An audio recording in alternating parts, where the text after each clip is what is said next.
प्रभु राम देव भगवान अल्लाह खुदा ईश आदि नाम एक ही शक्ति के हैं। वो कैसा है, कहां है, कैसे मिलता है, किसने देखा है? ये प्रश्नवाचक चिन्ह पूर्ण रूप से हटाने के लिए अवश्य सुनिए जगत गुरु तत्वदर्शी संत रामपाल जी महाराज के अमृत वचन, सर्व पवित्र धर्मों के पवित्र शास्त्रों के आधार पर।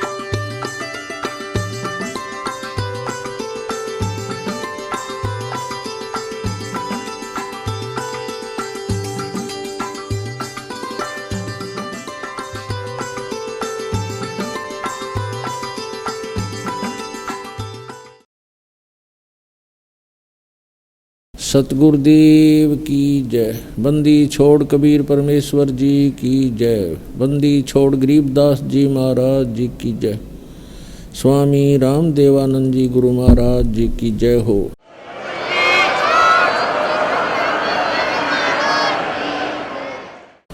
गरीब नमो नमो सतपुरुष को नमस्कार गुरु की नहीं।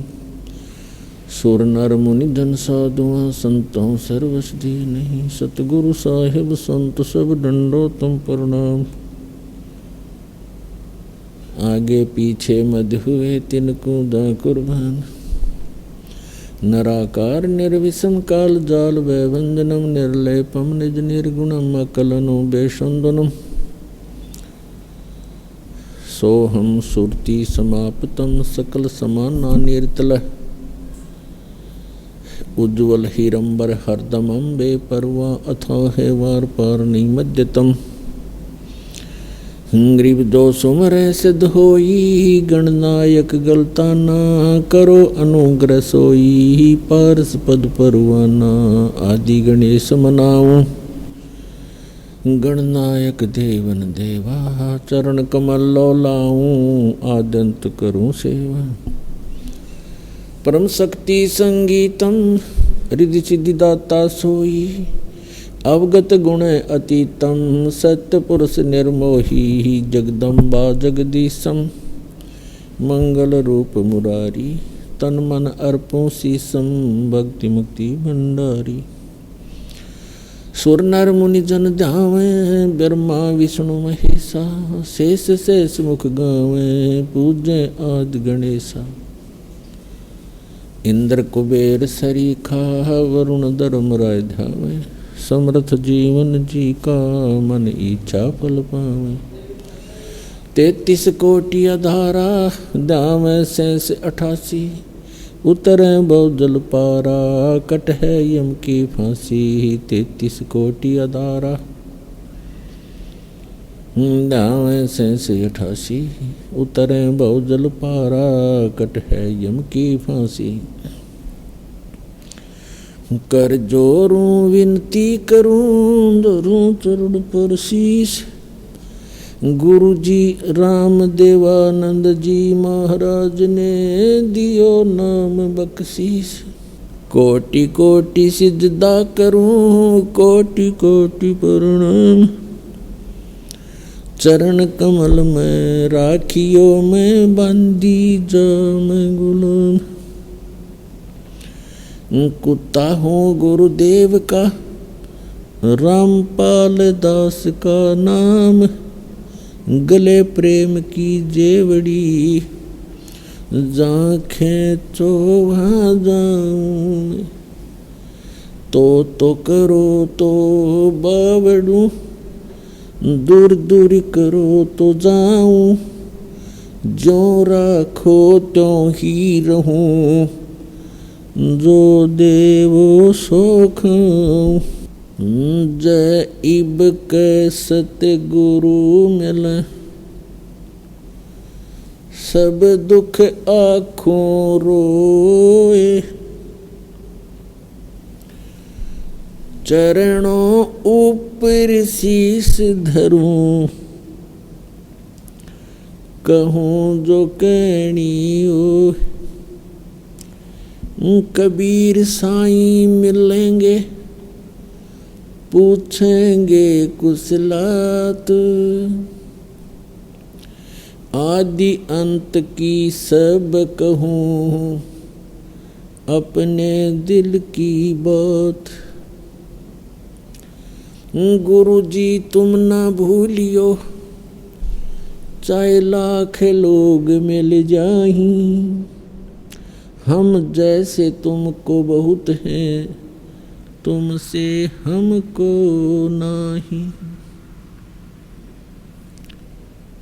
तुमरे विसारे क्या बने, मैं किसकी शरण में जाऊं। शिव विरंच मुनि नारदा, तिनके हृदय न समाऊं।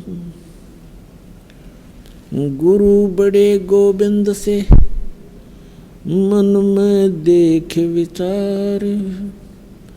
हरि सुमरे सो वार हैं, गुरु सुमरे होए पार। गुरु गोविंद दोनों खड़े, काके लागू पाए। बलिहारी गुरु अपना, जिन गोविंद दियो मिलाए। सात द्वीप नौ खंड में, गुरु से बड़ा न कोई। करता करे न कर सके, गुरु करे सो होवे। परम पिता परमात्मा पूर्ण ब्रह्म, सारी सृष्टि के रचनहार कबीर देव कबीर साहब जी की असीम रजा से आप सभी पुण्यात्माएं सत्संग सुनने के लिए उपस्थित हुए। इस कलयुग के अंदर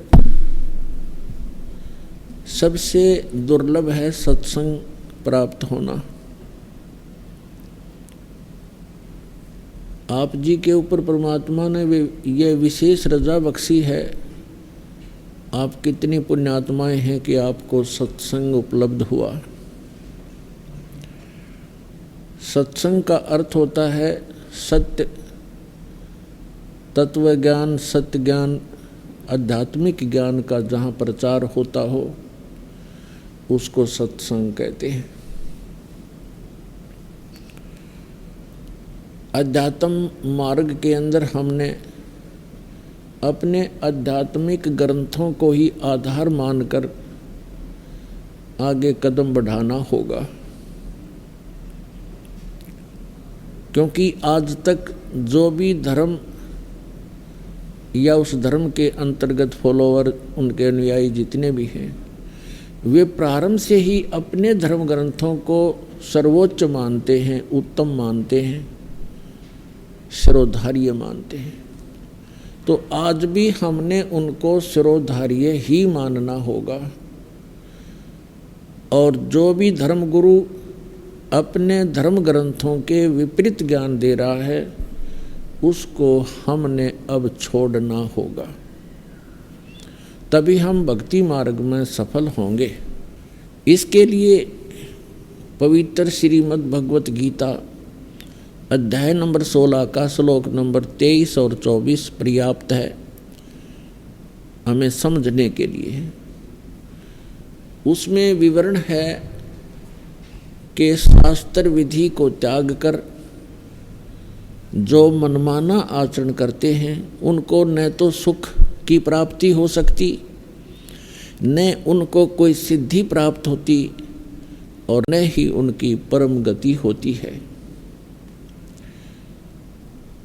तो पुण्यात्माओं, आध्यात्मिक क्रियाएं जो हम करते हैं, इन तीन वस्तुओं की प्राप्ति के लिए ही करते हैं कि अपने जीवन में हम सुखी रहें, हमारी कार्य सिद्ध हो और फिर परम गति हो। और ये तीनों ही पदार्थ शास्त्र विरुद्ध साधना करने से वंचित रह जाते। इसलिए 24वें श्लोक में श्रीमद् भगवद गीता अध्याय नंबर 16 के कहा है, इससे तेरे लिए अर्जुन कर्तव्य और अकर्तव्य की व्यवस्था में, यानी कौन से धार्मिक अनुष्ठान क्रियाएं मंत्र जाप करने चाहिए और कौन से ना करने चाहिए, उसके लिए अपने सद्ग्रंथों को ही आधार मानना। तो पुण्यात्माओं, आज का जो समागम प्रारंभ हो रहा है, जो 5 दिवसीय ये सत्संग चलेगा, ये किस उपलक्ष्य में है, आज सबसे पहले आपको थोड़ी सी जानकारी देंगे, फिर परमात्मा की महिमा से आपको परिचित कराएंगे। ये जो सत्संग प्रारंभ हो रहा है, ये किस उपलक्ष्य में है? आत्मा परमात्मा की खोज में वर्षों युगों से लगी हुई है, हजारों करोड़ों युगों से लगी है। और हम अपने सद्ग्रंथों में ये भी पढ़ते आए हैं कि जो सत साधना करते हैं, मर्यादा में रहकर सत भक्ति करते हैं, वे ऐसे स्थान पर चले जाते हैं जहाँ से लौटकर फिर प्राणी कभी संसार में नहीं आता। प्रमाण के लिए श्रीमद् भगवद गीता अध्याय नंबर 15 के श्लोक नंबर 1 से लेके 4 में प्रमाण किया है कि तत्वदर्शी संत की प्राप्ति के उपरांत, और तत्वदर्शी संत कैसा होगा वो भी इसमें प्रमाणित किया है। जो उल्टे लटके हुए संसार रूपी वृक्ष के सभी विभाग जानता है, विस्तार से जानता है, वो तत्वदर्शी संत है। तत्वदर्शी संत 4 अध्याय के 34वें श्लोक में कहा है कि अर्जुन, तू तत्वदर्शी संत से उस तत्व ज्ञान को प्राप्त कर। तो यहाँ 15वें अध्याय के 4 श्लोक में कहा है कि तत्व ज्ञान की प्राप्ति के उपरांत उस तत्व ज्ञान से इस अज्ञान को काटकर, अर्थात अज्ञान हटाकर, उसके पश्चात परमेश्वर के उस परम पद की खोज करनी चाहिए, जहाँ जाने के बाद साधक फिर लौटकर कभी संसार में नहीं आते। और जिस परमेश्वर ने संसार रूपी वृक्ष की रचना की है, यानी सारे ब्रह्मांडों की जिसने रचना की है, केवल उसी की भक्ति करो। गीता ज्ञान दाता जो श्री कृष्ण जी के अंदर प्रवेश करके बोल रहा है, वो ब्रह्म है, सरपुरुष है। वो अपने विषय में कहता है कि अर्जुन, तेरे और मेरे बहुत जन्म हो चुके हैं, तू नहीं जानता, मैं जानता हूँ। मेरे कर्म और जन्म अलौकिक हैं, दिव्य हैं। प्रमाण के लिए श्रीमद् भगवद गीता अध्याय नंबर 2 श्लोक 12, अध्याय नंबर 4 श्लोक 5 और 9, अध्याय नंबर 10 श्लोक 2 में ये गीता ज्ञानदाता स्वयं कहता है कि मेरी भी जन्म मृत्यु होती है और मेरे उपासक की भी जन्म मृत्यु होती है और आपकी भी होती है। अभी तक जो हमारे धर्मगुरु श्री कृष्ण जी की पूजा का हमें विधान बताते थे, यदि हम ये मानकर चलें कि श्रीमद् भगवद गीता का ज्ञान श्री कृष्ण जी बोल रहे हैं, वैसे तो सच्चाई आपको बताई दी दास ने। श्री कृष्ण जी के अंदर ये सरपुरुष यानी काल ज्योत स्वरूपी निरंजन, जिसे योगी लोग ब्रह्म कहते हैं, ऋषि लोग जिसे ब्रह्म कहा करते हैं, वो बोल रहा है। और वो 21 ब्रह्मांड का स्वामी है। और श्री कृष्ण जी विष्णु जी के अवतार हैं। श्री विष्णु समझो से श्री कृष्ण समझो। ये केवल एक ब्रह्मांड में 3 लोकों पर, पृथ्वी लोक, स्वर्गलोक और पाताल लोक, इन 3 लोकों पर केवल एक विभाग के प्रभु हैं, स्वामी हैं। विष्णु जी सतोगुण विभाग के, यानी श्री कृष्ण कहो, विष्णु कहो, और ब्रह्मा जी रजोगुण विभाग के मंत्री समझो, साहब समझो, मालिक समझो, खुदा समझो। और श्री शंकर जी जो है ये तमोगुण विभाग के स्वामी समझो, प्रभु समझो। ये केवल इतने ही मालिक हैं। तो गीता ज्ञान दाता जो भी आप समझते थे उसी को सोचकर चलिए, वही मानकर चलिए। वो कह रहा है कि मेरे तो जन्म मृत्यु होते हैं और वो कोई और परमात्मा है जिसकी शरण में जाने से 18वें अध्याय के 62वें श्लोक में कहा है, अर्जुन तू सर्वभाव से उस परमेश्वर की शरण में जा, उसकी कृपा से तू परम शांति को और सनातन परम धाम को प्राप्त होगा। तो यहां हमने अब समझना है कि वो परमात्मा कौन है, जिसके विषय में गीता ज्ञानदाता भी प्रमाणित करा कि उसी की शरण में जाओ, उससे आपको वो स्थान मिलेगा जहां जाने के बाद फिर लौटकर कभी संसार में नहीं आओगे, वो शाश्वत स्थान है। तो अब हम जो प्रसंग चला है कि ये आत्मा परमात्मा को युगों से खोज रही है, और हम पिछले इतिहास देखते हैं अपने ऋषि महर्षियों के, उन्होंने हजारों हजारों वर्ष तपस्याएं की, साधनाएं की, अनुष्ठान किए कि भगवान मिले कल्याण हो। लेकिन यदि उनका मार्ग ठीक होता तो वही मार्ग वो हमें बताया करते थे, तो हम सभी चले जाते और पृथ्वी खाली हो जाती। अब यहाँ शंका एक और उत्पन्न होती है कि भक्तजन श्रद्धालु कहते हैं कि यदि पृथ्वी खाली हो जाएगी तो यहाँ कौन रहेगा। तो ये बालक सोच होती है, एक बिल्कुल अबोध बच्चा ये बातें कर सकता है जिसको कुछ भी ज्ञान नहीं। अब ये कोई सुख का स्थान थोड़ा ही है, हर चीज का अभाव यहाँ पर, और सारा जीवन हम अपने इस पेट पोषण पर ही लगा देते हैं और बीच में ही मृत्यु हो जाती है। इतना गंदा स्थान यहाँ रहने की इच्छा हमारी क्यों बन रही है? क्योंकि हमें उस अन्य सुख में लोक का ज्ञान नहीं, और वहाँ जाने का कोई समाधान नहीं। अब जैसे चंद्रमा खाली पड़ा है, ऊपर के ग्रह ये सभी खाली पड़े हैं, तो एक पत्थर ये भी पड़ा रहेगा। हमने कौन सा ठेका ले रखा है यहीं पर गर्मी और सर्दी और भूख प्यास इन कैंसर से पीड़ित होकर मरने और जीने की? यह तो हमारी मजबूरी है।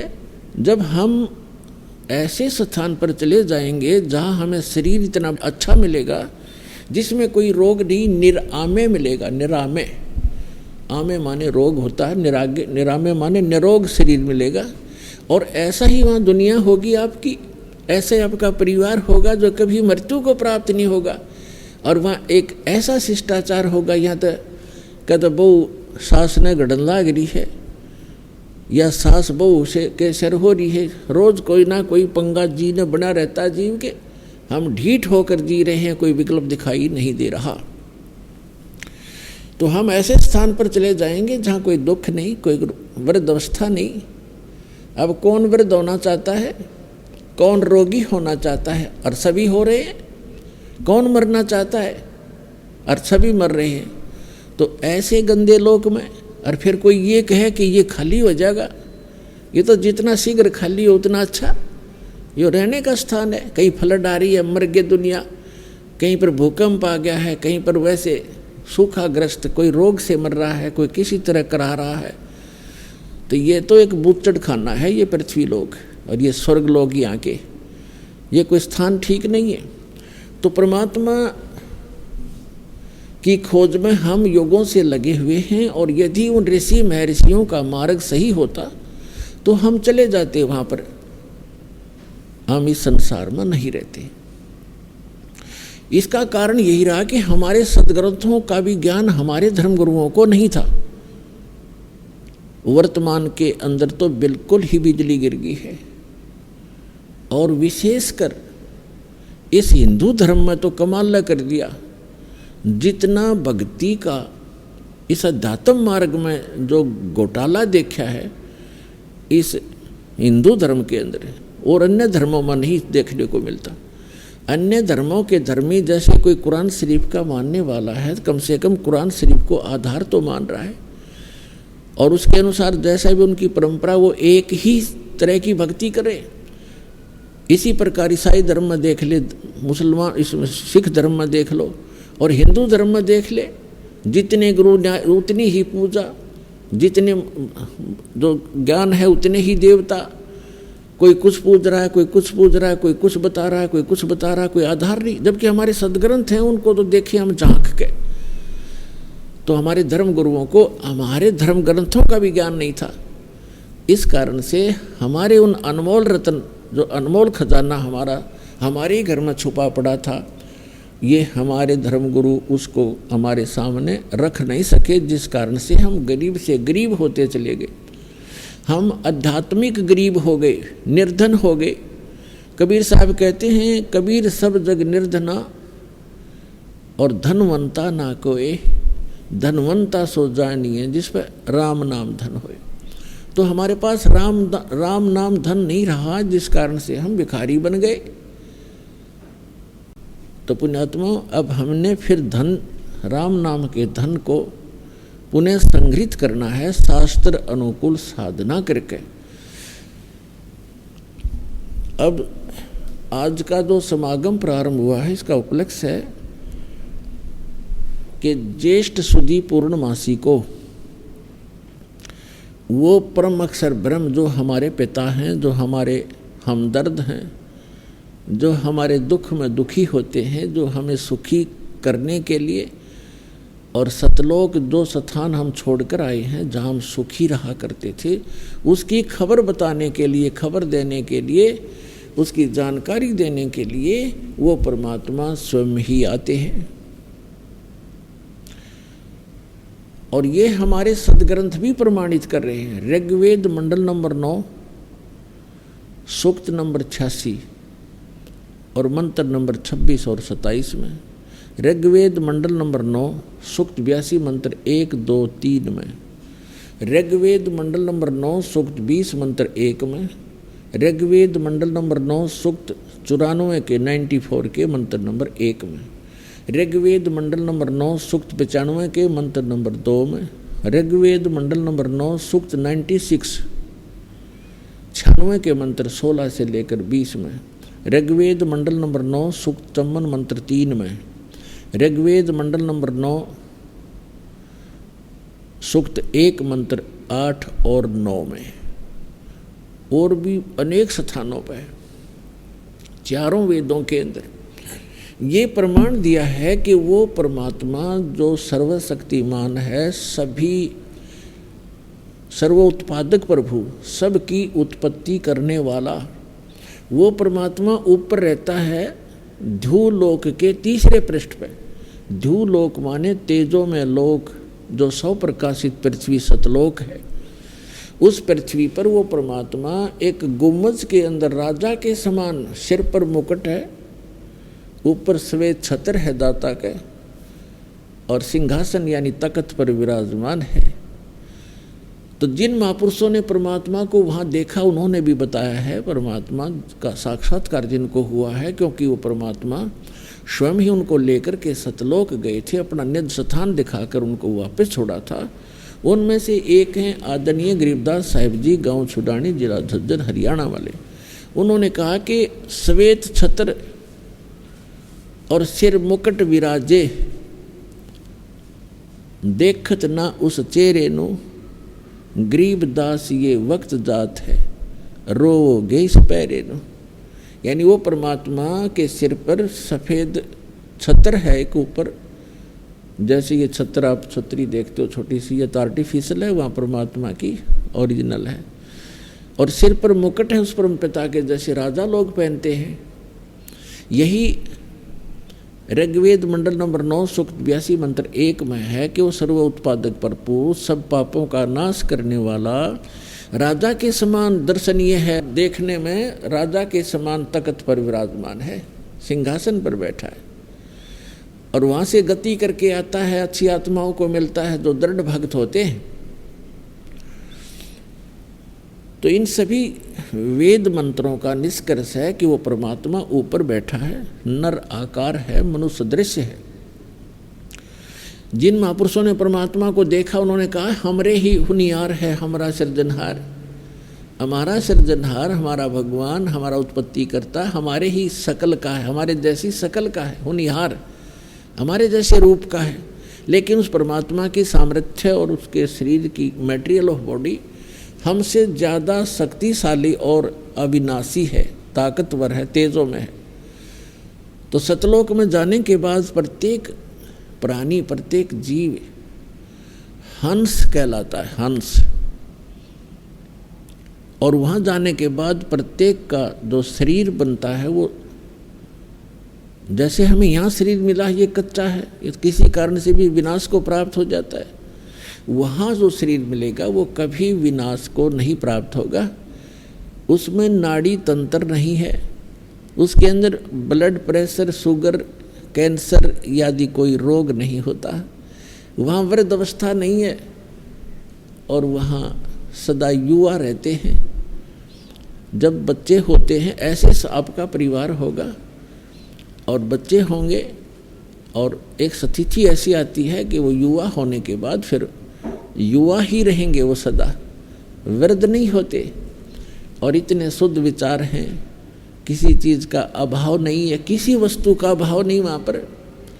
यहाँ तो एक हीरा आपने शायद किसी ने जीवन में देखा भी नहीं होगा, हीरा। और वहाँ सतलोक के अंदर हीरों के तो पहाड़ हैं, जैसे यहाँ पत्थर के पहाड़ हैं, वहाँ हीरे ठोकरों में रले मिलेंगे आपको। और दूधों की दरिया बहती हैं, सदाबहार वृक्ष हैं, किसी चीज़ का अभाव नहीं, जहाँ बैठो कुछ खाओ। और सब पकवान आपको, किसी प्रकार के पकवान, जैसे परमात्मा जब काशी में आए हुए थे, 120 वर्ष रहे, तो एक बार किसी ने मजाक कर दिया था, झूठी चिट्ठियाँ डाल दी थी कबीर भगवान के नाम से कि सभी साधु संत आओ, और कबीर साहब भंडारा कर रहे हैं। और उस समय लीला कर रहे थे, दाता एक गरीब कति एक सिंपल भगत की झोंपड़ी में रहा करते थे, 2 समय का मुश्किल से आहार होता था, और जिसके द्वार पर 18 लाख व्यक्ति आ गए। तो वो परमात्मा स्वयं गए अपने निज स्थान सतलोक में, और वहाँ से 9 लाख बैलों के ऊपर बने बनाई जलेबी, कचौड़ी, पकौड़ी, दही, बड़े, बूंदी, लाडू, सब कुछ भर के, दाल, चावल, खांड, खीर, सब कुछ बने बनाया, और यहाँ सेकंड में लाता रहे। तो वहाँ सब वस्तुएं आपको उपलब्ध हैं। तो वहाँ कोई राग नहीं, कोई द्वेष नहीं। या तो हम कभी किसी ज़मीन के बंटवारे पर लड़ मरते हैं, ज़मीन वहीं रह जाती है और इंसान मर जाते हैं। तो ये वृत्ति खराब क्यों होगी हमारी? क्योंकि एक तो ज्ञान नहीं, और दूसरा हमारे साथ भगवान नहीं। जब हमारे साथ भगवान होगा और ज्ञान होगा, हमें किसी चीज़ का अभाव यहाँ भी नहीं रहेगा। जब तक आप यहाँ रहोगे, आपकी सुरक्षा होगी, आपके बच्चों की सुरक्षा होगी। तभी तो हम भगवान की खोज करते हैं कि हमारा परिवार सुखी रहे, हम भी निरोग रहें, हमारी अकाल मृत्यु ना हो। ये मानते हैं हम बूढ़े में बुढ़ापा मर जाएं, लेकिन बीच में ना मरे। तो ये इस गंदे लोक में भी, इस नासवान स्थल पर भी उस अविनाशी परमात्मा कबीर जी की शरण में आने के उपरांत ही हम ये सुख भी प्राप्त कर सकते हैं। तो ये ज्ञान हमें अभी किसी ने बताया ही नहीं, और परमात्मा आकर बताने की चेष्टा कर रहे थे। सन 1398 से सन 1518 तक 120 वर्ष परमेश्वर यहाँ रहे, एक जुल्हा गरीब की भूमिका, निर्धन की भूमिका की। अब वो भूमिका क्यों की? क्योंकि 5 दिन के अंदर इस समागम के दौरान हम आपको परमात्मा की रह कर विस्तार से, जितनी हमारी बुद्धि काम करेगी दास की, आपको सब कथाएं सुनाएंगे, तब समझ में आएंगी। चारों युग में संत पुकारे, को के कहा हम हेल रे, हीरे माणक मोती बरस, ये जग चुगता डेल रे।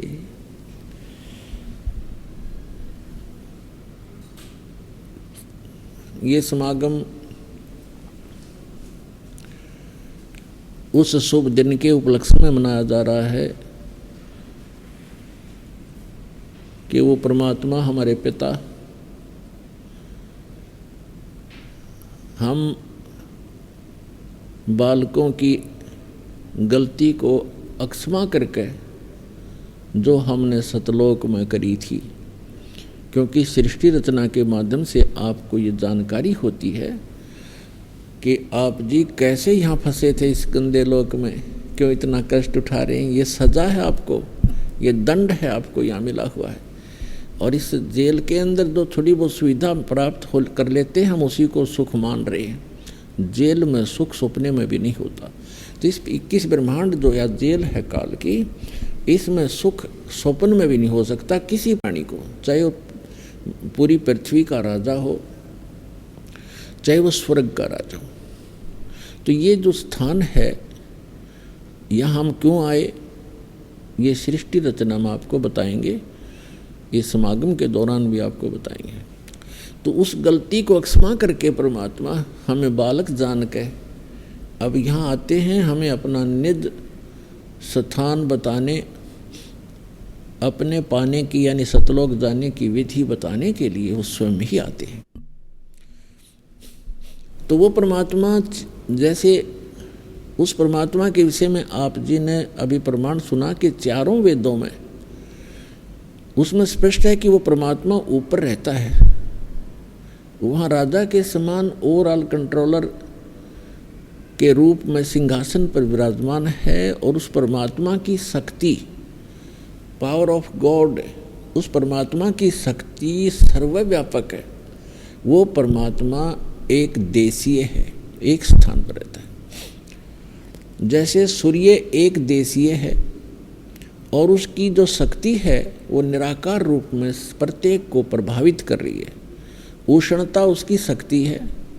आप छाया में बैठे होते हो तो भी उसकी उष्णता आपको महसूस हो रही होती है।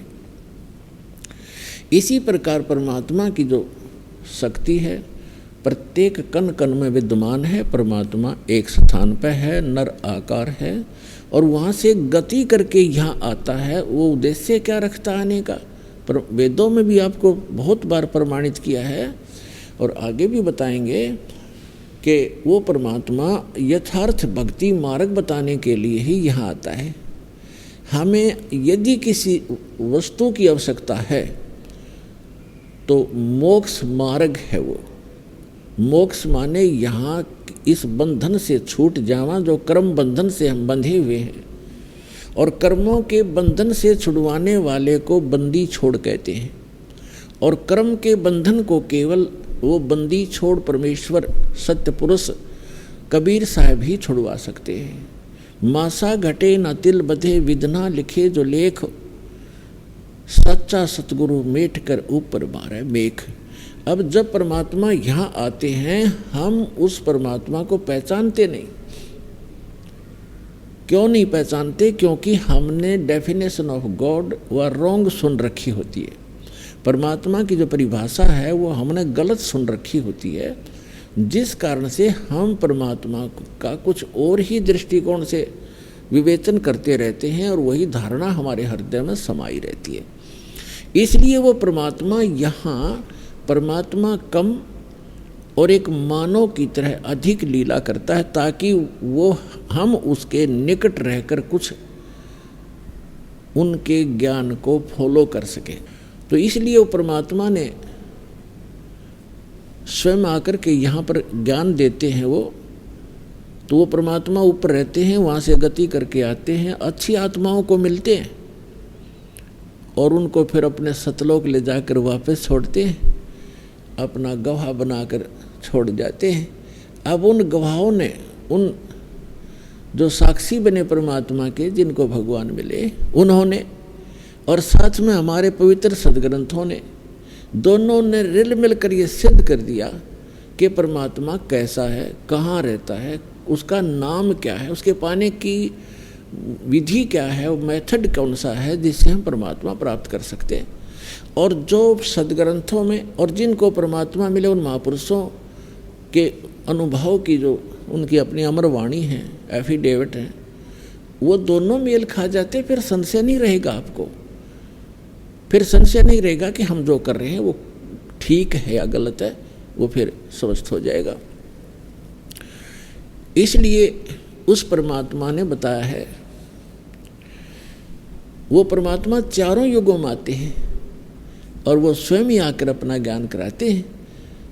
अथर्ववेद कांड नंबर 4 अनुवाक नंबर 1 मंत्र 1 से 7 में ये सारी सृष्टि रचना कोड वर्डों में दे रखी कि वो परमात्मा कबीर देव है, कबीर साहब है, और वो सभी ब्रह्म का भी, परब्रह्म का भी, और सभी ब्रह्मांडों का रचनहार है। और वो अपने द्वारा रची हुई सृष्टि को स्वयं ही ठीक ठीक बताता है। अन्य तो अटकलबाजी लगाते हैं, जैसे ब्रह्मा जी ने देवी पुराण में अटकलबाजी लगा रखी है। ऐसा सुना जाता है, ज्ञान और अज्ञान के आधार से मैं बता रहा हूँ। तो जहाँ ज्ञान है फिर वो ज्ञान कहाँ रहा? अब थोड़े से हलवे में थोड़ा सा रेत भी डाल दे तो वो स्वाद ही सारा करकरा हो गया। इस प्रकार वो परमात्मा स्वयं आते हैं और क्या बताते हैं? चारों युग में संत पुकारे, को के कहा हम हेल रे, हीरे माणिक मोती बरसे, ये जग चुगता डेल रे। परमात्मा कहते हैं मैं चारों युगों में आया और चारों युगों में अच्छी आत्माओं को मिला जो संत कहलाए, और हमने आवाज लगा लगा कर कूक कहा हम हेल रे। कूक माने ऊंचे स्वर तक गरज गरज के आवाज लगा लगा के बताया कि ये साधना तुम कर रहे हो गलत है, ये पूजा गलत है, ये साधना करो।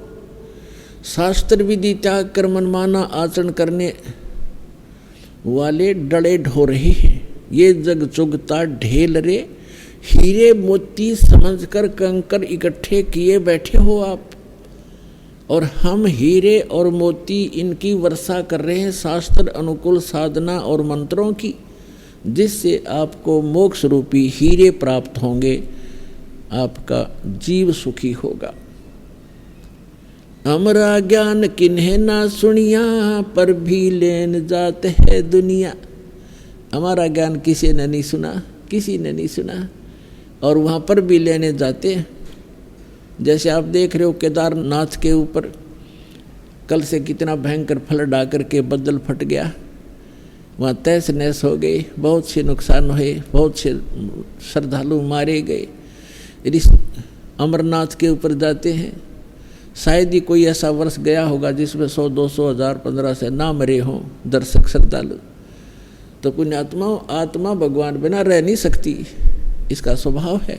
इसको आवश्यकता उस भगवान की, जिस दिन से ये उससे बिछुड़ी है उसी दिन से उसको वो सुख नहीं प्राप्त हो रहा जिसको ये छोड़कर आ चुकी है। तो यहाँ परमात्मा कहते हैं हमारा ज्ञान किने ना सुनिया, और वहाँ धक्के खान जात है दुनिया, पर भी लेने जाती जोड़ तालाब में नहाने के लिए। है कहीं गीता और वेदों में प्रमाणिक की साधना से मोक्ष होगा? तो ये कहाँ से ग्रहण किया? ये शास्त्र विरुद्ध साधना है। इन लोक वेद बना रखा है इन अज्ञानी संतों, ऋषियों और आचार्यों ने। अब परमात्मा क्या बताते हैं? सतयुग में सत सुकृत कह टेरा, त्रेता नाम मुनींदर मेरा, द्वापर में करुणा में कहाया, और कलियुग नाम कबीर दराया। चारों युग में संत पुकारे, और कूक कहा हम हेल रे, हीरे माणिक मोती बरसे, ये जग चुगता डेल रे। पुण्यात्माओं, किसी भी महापुरुष का इतिहास आपको नहीं मिलेगा जो चारों युग के अंदर आए हों, और चारों युग से आगे की भी जो जिन्होंने जानकारी दी हो, और सृष्टि की रचना की जानकारी जिन्होंने दी हो, तो वो परमात्मा है जिसने अपने द्वारा रची हुई सृष्टि को ठीक ठीक बताया। क्या बताया है? परमात्मा इस वर्तमान के चल रहे चतुर्युगी में सबसे पहले सतयुग के अंदर सत सुकृत नाम से यहाँ प्रकट हुए थे, और ये लीला ऐसी ही करते हैं परमात्मा, वो परम अक्षर ब्रह्म। इनफैक्ट वास्तव में यदि कोई भगवान है, परमात्मा है, तो एक ही है। परमात्मा एक है, प्रभु अनेक हैं। पुण्यात्मा, धीरे धीरे आप बच्चे हो, इस अध्यात्म मार्ग की जब आप PhD कर लोगे तब इन कोड वर्डों को समझोगे। अभी तो हम सभी को ही भगवान कह देते हैं, सभी को परमात्मा कहते हैं। फिर आपको लास्ट में एक ही परमात्मा नजर आएगा, जैसे श्रीमद् भगवद गीता अध्याय नंबर 15 के श्लोक नंबर 16 और 17 में 3 पुरुष हैं, एक सरपुरुष, एक अक्षर पुरुष। सरपुरुष ये ब्रह्म है जिसके लोक में हम रह रहे हैं, ये काल है, ये 21 ब्रह्मांड का पुरुष है, 21 ब्रह्मांड का स्वामी है, 21 ब्रह्मांड का मालिक है, केवल 21 ब्रह्मांड का। और एक ब्रह्मांड के अंदर ये पृथ्वी लोक, स्वर्ग लोक, पाताल लोक, ब्रह्मा विष्णु महेश के लोक, धर्मराय का लोक, निरंजन का लोक और आगे दुर्गा का लोक, ये सारे मिलाकर एक ब्रह्मांड कहलाता है। ऐसे ऐसे 21 ब्रह्मांड है, उनका प्रभु है, उनका स्वामी है ये ब्रह्म, लेकिन ये परमात्मा नहीं है, ये काल है। और 7 संग ब्रह्मांड का स्वामी है जो परब्रह्म, जिसको अक्षर पुरुष कहते हैं, तो वो भी स्वामी है 7 संग ब्रह्मांड का, लेकिन वो परमात्मा नहीं है। परमात्मा वो होता है जो श्रेष्ठ आत्मा हो, श्रेष्ठ आत्मा वो होता है जो किसी को दुख ना दे, सुख के अतिरिक्त उसके कोई विधान ना हो। तो वो परमात्मा सत्य पुरुष है जो असंख्य ब्रह्मांड का स्वामी भी है और परमात्मा भी है। वो सत्य पुरुष है। जैसे श्रीमद् भगवद गीता अध्याय नंबर 15 के श्लोक 16 और 17 में 3 पुरुष हैं, एक सरपुरुष, एक अक्षर पुरुष। सरपुरुष को हम काल कहते हैं, ब्रह्म भी कहते हैं, सरब्रह्म भी कहते हैं, और अक्षर पुरुष को अक्षर ब्रह्म भी कहते हैं और परब्रह्म भी कहते हैं संत भाषा में। और तीसरा जो परमात्मा, उसे परम अक्षर ब्रह्म भी कहते हैं, उसको परम अक्षर पुरुष भी कहते हैं और उसको परमेश्वर भी कहते हैं, सत्य पुरुष। सत्य माने अविनाशी, पुरुष माने प्रभु, परमात्मा। तो ये जो तीसरे नंबर का परमात्मा है, इसके विषय में गीता अध्याय नंबर 8 के श्लोक नंबर 1 में अर्जुन ने पूछा कि भगवान, आपने गीता अध्याय नंबर 7 के श्लोक नंबर 29 में कहा है कि तत्ब्रह्म को जानकर और सारे अध्यात्म से परिचित और सभी कर्मों से परिचित केवल साधक जरा और मरण से छूटने का ही प्रयत्न करता है, संसार की किसी वस्तु को वो नहीं चाहता। तो वो ऐसा वो तत्ब्रह्म है। तो 8वें अध्याय के प्रथम मंत्र में गीता जी में पूछा है, किम तत्ब्रह्म, वो तत्ब्रह्म क्या है, वो कौन है वो तत्ब्रह्म। तो गीता अध्याय नंबर 8 के श्लोक नंबर 3 में गीता ज्ञानदाता कहता है, वो परम अक्षर ब्रह्म है, वो सर्वशक्तिमान परमात्मा, परम अक्षर ब्रह्म, सबसे श्रेष्ठ। परम माने श्रेष्ठ, अक्षर माने अविनाशी और ब्रह्म माने परमात्मा। अब जैसे अक्षर पुरुष को भी अक्षर पुरुष कहा है, परब्रह्म को भी अक्षर माने अविनाशी, लेकिन यहाँ परम अक्षर पुरुष कहा है कि वो वास्तव में अविनाशी परमात्मा वो है, श्रेष्ठ, सबसे श्रेष्ठ। अब जैसे एक स्टील भी धातु है, काफ़ी लंबे समय तक रह जाती है। एक मिट्टी की धातु का बना हो, जैसे एक मिट्टी से बना हो, एक स्टील से बना हो, तो उस मिट्टी वाले की तुलना में वो स्टील वाला स्थायी ज़्यादा है, लेकिन उसका नाश होगा एक दिन, उसको जंग लगेगा। और वास्तव में सोना जो है उसको जंग नहीं लगता, तीसरा मटेरियल वो समझो। तो ऐसे वो परमात्मा परम अक्षर ब्रह्म है। तो गीता अध्याय नंबर 15 के श्लोक नंबर 16 और 17 का ये निष्कर्ष है कि इस पृथ्वी वाले लोक में, नाशवान लोकों में 2 प्रभु प्रसिद्ध हैं, एक सरपुरुष एक अक्षर पुरुष। और इनके अंतर्गत जितने प्राणी हैं वो भी नाशवान है। जीवात्मा तो किसी की भी नहीं मरती, हो तो पशु पक्षियों की भी नहीं मरती, वो तो अलग विषय है। फिर 15वें अध्याय के 17वें श्लोक में कहा है, 15वें अध्याय के 17वें श्लोक में कहा कि उत्तम पुरुष है तू अन्य। उत्तम पुरुष माने श्रेष्ठ भगवान, पुरुषोत्तम। वो तो इन दोनों से अन्य है, सरपुरुष और अक्षर पुरुष से।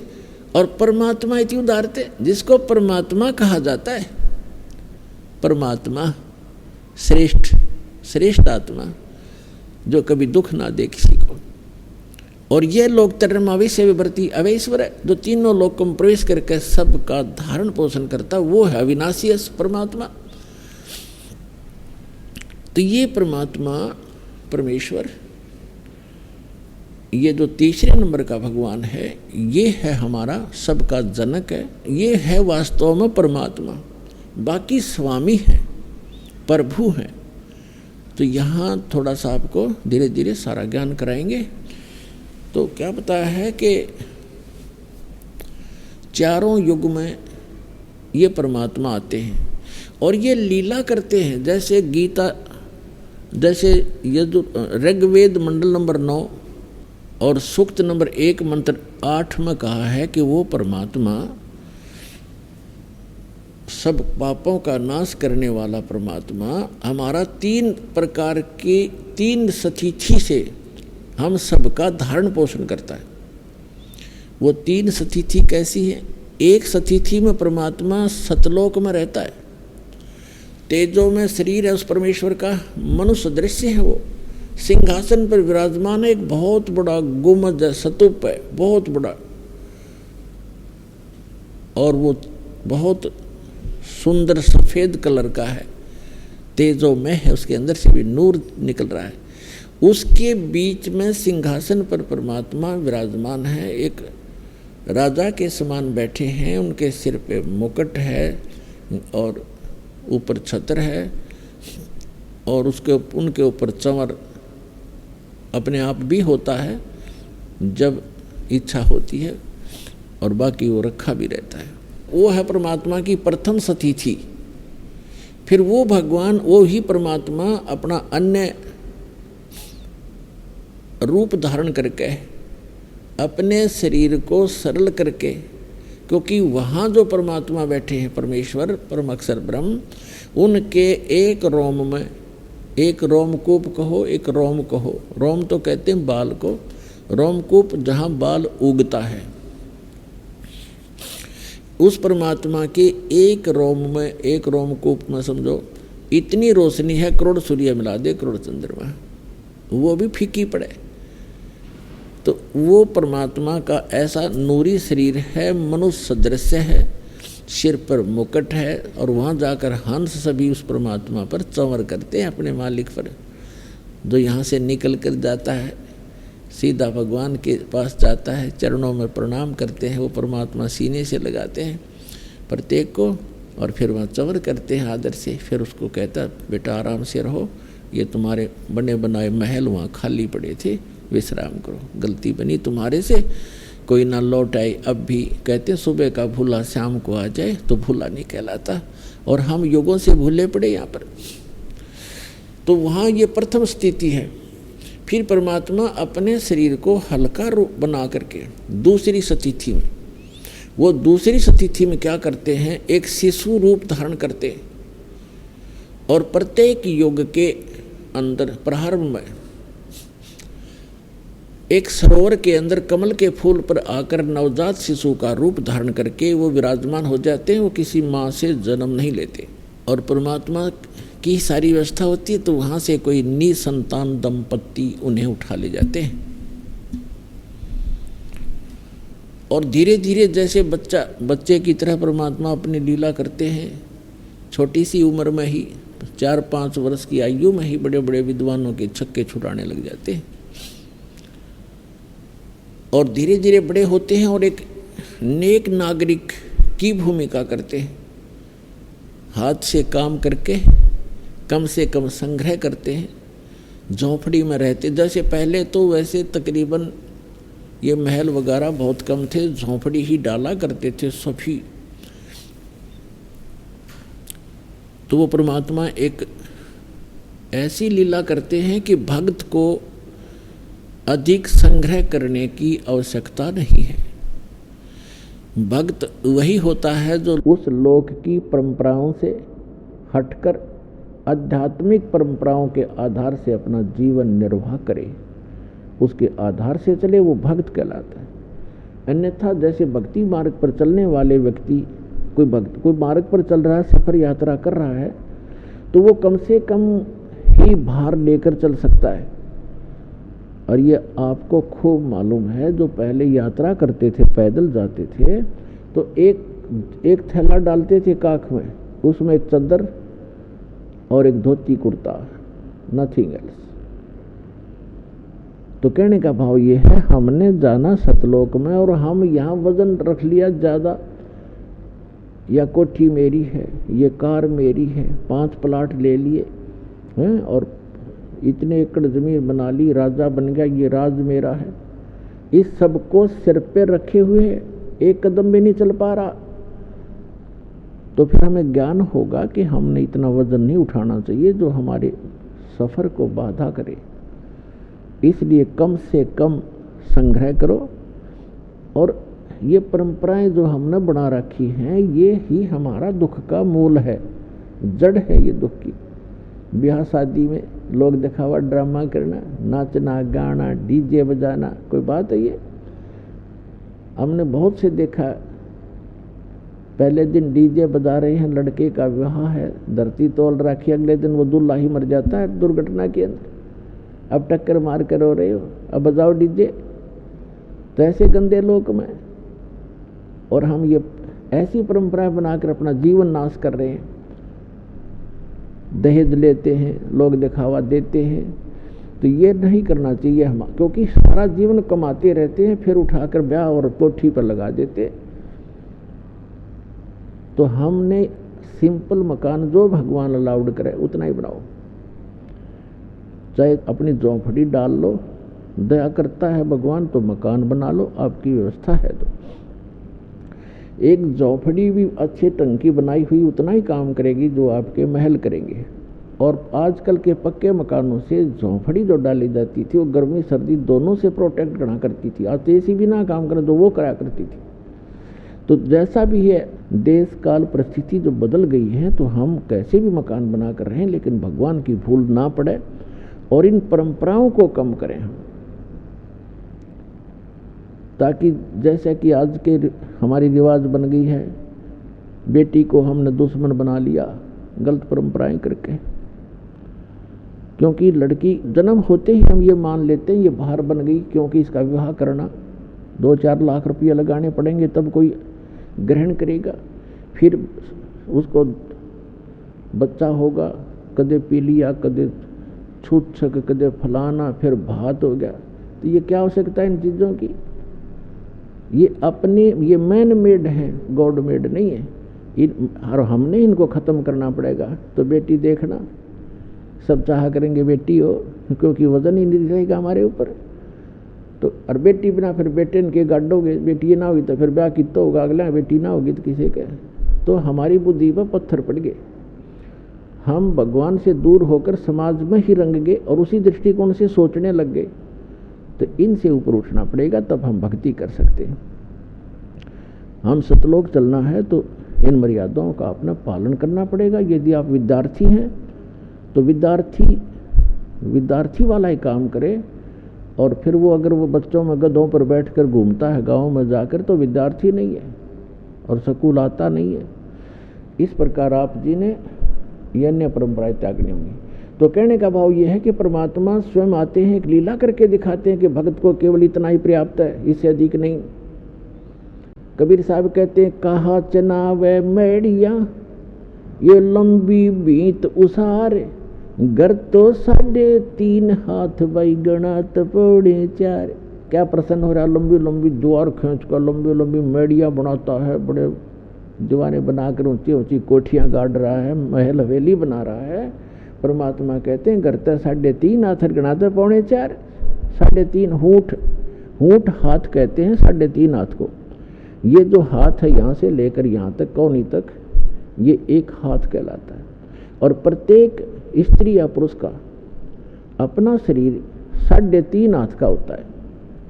ये 3 तो पूरे और आधा इतना होता है। परमात्मा कहते हैं आप चाहे 4 मंजिल की कोठी बना रखिए और 20-20 कमरे कक्ष हैं, एक चारपाई पे इतने स्थान पर सोओगे आप, किसी कोने में कहीं डाल लेना। तो बाकी बकवाद किस लिए कर रखी है? तो परमात्मा कहते हैं घर तो 3.5 हाथ और गणा तो 3.25 है। कहने का भाव ये नहीं है कति माप के 3.5 हाथ बना लो, यानी आवश्यकता से अधिक बनाने की कोई आवश्यकता नहीं, वो हमारी मूर्खता होगी। आवश्यकता अनुसार मकान बनाओ, 2 कमरे हैं, 3 चाहिए, 4 चाहिए, अपने परिवार अनुसार या एक में ही काम चलता है तो क्यों डले डोए बेमतलब के। भक्ति उद्देश्य रखे और भक्ति में बाधा करे, उस वस्तु और उस रिवाज को तुरंत त्याग दे, परंपरा को। अब प्रसंग चल रहा है, हम उसी पर आते हैं। तो वो परमात्मा प्रत्येक युग में आते हैं और प्रत्येक युग में ऐसी लीला करते हैं, कमल के फूल पर आकर विराजमान होते हैं। और कमल का फूल जल में होता है, जिस कारण से हमारे सदग्रंथों में उस परमात्मा को नारायण कहते हैं। नारायण का अर्थ है, नार माने जल, आयन माने उस पर आकर विराजमान होने वाला नारायण। हम श्री विष्णु जी को नारायण मानते हैं, ये भी नारायण हैं, जितने सतर के ये नारायण हैं। ये भी शेषनाग पर लेट गए तो नारायण हो गए। हम शंकर भगवान को भी नारायण मानते हैं, वो भी भगवान है। लेकिन वास्तव में नारायण जो है ये परमात्मा है, जिसके लिए वेद और ग्रंथ हमारे नारायण बोलते हैं। तो वहां से ये निसंतान दंपति उठा ले जाते हैं। तो सतयुग में परमात्मा जब आए, एक विद्याधर नाम के ब्राह्मण थे और दीपिका नाम की उनकी धर्मपत्नी थी। वो ससुराल से आ रहा था अपनी पत्नी को लेकर के। तो परमात्मा तालाब के ऊपर विराजमान थे, तो तालाब के अंदर कमल के फूल पर शिशु रूप धारण किए लेटे हुए थे। उनकी दृष्टि पड़ गई, उस बच्चे को उठा करके अपने घर ले आए। तो वहाँ उनकी परवरिश हुई, की लीला हुई। धीरे धीरे बड़े हुए। बहुत सा मनु जैसे विद्वान जो पाक रहे थे वेदों के, उनके छक्के छुड़ा दिए जाता ने, लेकिन उसको वामदेव कहने लगे। वामदेव, वामदेव माने उल्टा ज्ञान देने वाला। उल्टा, वाम माने उल्टा, जैसे दाना हाथी बामा हाथ, बामा वाम। इस तरह उनको ना सुन करके अपनी प्रभुता छूटी नहीं। ज्ञान भगवान का ग्रहण ना स्वयं किया उन ऋषियों ने, ना हमें करने दिया। फिर अगले जन्म में परमात्मा की दया हुई, वही आत्माएं जो विद्याधर और दीपिका वाली आत्माएं त्रेता के अंदर एक वेदविद ब्राह्मण नाम का ब्राह्मण हुआ और सूर्या नाम की उसकी पत्नी का संयोग हुआ। वो वही आत्मा थी जो सतयुग में थे। और इसी प्रकार परमात्मा उनको त्रेता में भी ऐसे ही कमल के फूल पर मिले। वो मुझे क्षमा कीजिए, मैं 15-20 दिन की कह के गया था, महीना लग गया, महाराज मुझे माफ़ करना। अब वो महात्मा उसके मुंह तरफ देखा, भगत उसके मुख की तरफ देख रहा है। बात क्या बोल रहे हो आप क्या कह रहे हो? ये पोटली कहाँ से ले आए, ये सामान कहाँ से लाए हो, ये क्या? उसने बताया जी मैं घर से आया हूँ अपने वहाँ से। अब वो समझ में पा रहा, काफ़ी देर में समझ में आई वृद्ध का। अरे तू अपने घर से आया है? कि हाँ जी मैं तो आज आया हूँ, उस दिन का गया हुआ। उसका तो रोम रोम खड़ा हो गया, रोआ बुरी तरह। ये भगवान इस पापी ने आपसे मैं टट्टी तक उठवाई, उस नीच का कहाँ उद्धार होगा। तो पुण्यात्माओं परमात्मा कहते हैं तुम अब जो तुम्हारा सच्चा साथी है, तुमेव माता च पिता, तुमेव बंधु च सखा, तुमेव विद्या च द्रविण, तुमेव सर्व मम देव देव, उसको भूल के हम इन अन्य पर आश्रय रख लेते हैं, इसलिए हम भगवान से दूर होते चले जाते हैं। तो यहाँ गरीबदास साहिब जी ने कहा है कि त्रिलोचन के भय भरतिया माने नौकरे, ऐसी भक्ति कमावे, ऐसी भक्ति करे, भगवान साथ रहेगा आपके। तो इस प्रकार अब जैसे जिन बहन भाइयों के, विशेषकर इंसान तो थोड़ा बहुत सोच समझ भी लेता है, लेकिन बहनों का दिल नहीं डटता जिनका संतान नहीं होती, क्योंकि उसको समाज नहीं जीने देता।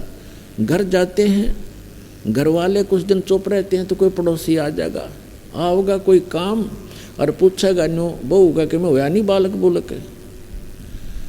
अब वह के कहेगी सासू अक ना कुछ ना होया, कई साल हो गए ब्याह ने, एक जातक तो चाहिए था बता, और देख लो कोई दूसरा ब्याह करवा लो। अब उस बेटी के और समस्या पैदा कर दी कि एक और ये भी ब्याह करवाएंगे, यानी उसको भूल पड़े तो कोई और आकर के रिश्तेदार आकर कहेगा। कहने का भाव ये है कि जब तक ज्ञान नहीं प्राणी को, तो जीना हराम कर देते हैं।